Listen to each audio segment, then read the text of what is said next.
Historically, the credit of discovery of the fact that amber rubbed with wool or silk cloth attracts light objects goes to Thales of Miletus, Greece, around 600 BC.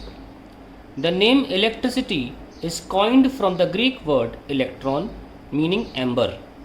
Many such pairs of materials were known which, on rubbing, could attract light objects like straw, pith balls, and bits of paper. You can perform the following activity at home to experience such an effect.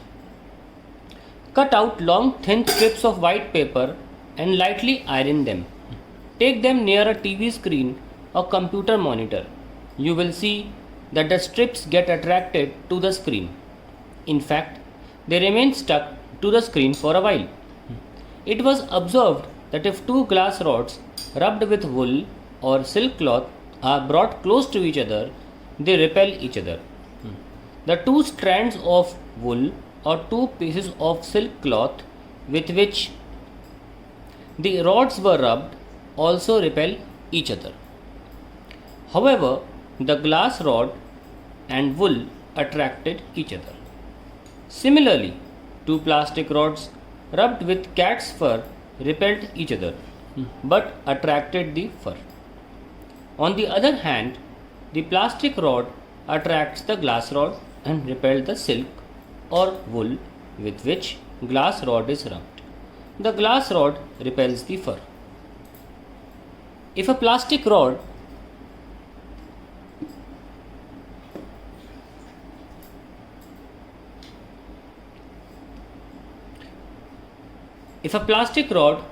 rubbed with fur is made to touch two small pith balls suspended by silk or nylon thread, then the balls repel each other and are also repelled by the rod. A similar effect is found if the pith balls are touched with glass rod rubbed with silk. A dramatic observation is that a pith ball touched with glass rod attracts another pith ball touched with plastic rod. These seemingly simple facts were established from years of efforts and careful experiments and their analysis. It was concluded that after many careful studies by different scientists that there were only two kinds of an entity which is called electric charge. We say that the bodies like glass or plastic rods, silk, fur and pith balls are electrified.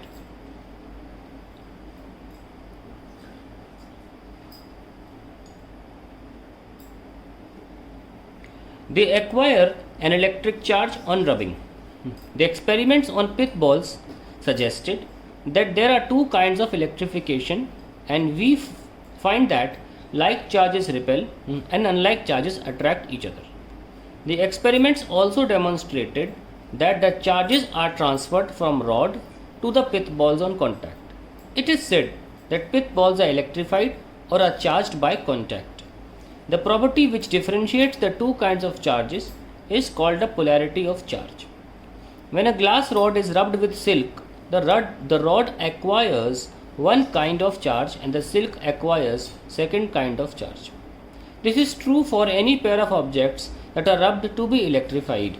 Now, if the electrified glass rod is brought in contact with silk with which it was rubbed, they no longer attract each other. They also do not attract or repel other light objects as they did on being electrified. Thus, the charges acquired by rubbing are lost when the charged bodies are brought in contact. What can you conclude from these observations? It just tells us that unlike charges acquired by the objects, neutralize or nullify each other's effect.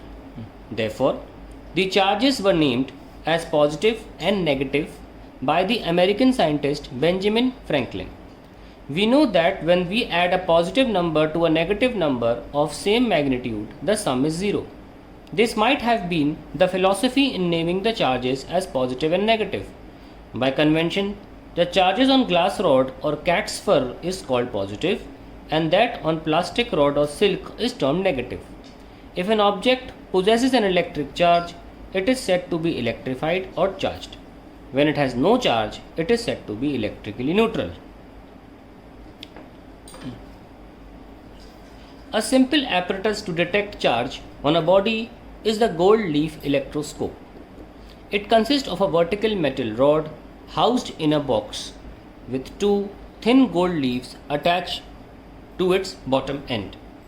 When a charge object touches the metal knob at the top of the rod, charge flows onto the leaves and they diverge. The degree of divergence is an indicator of the amount of charge.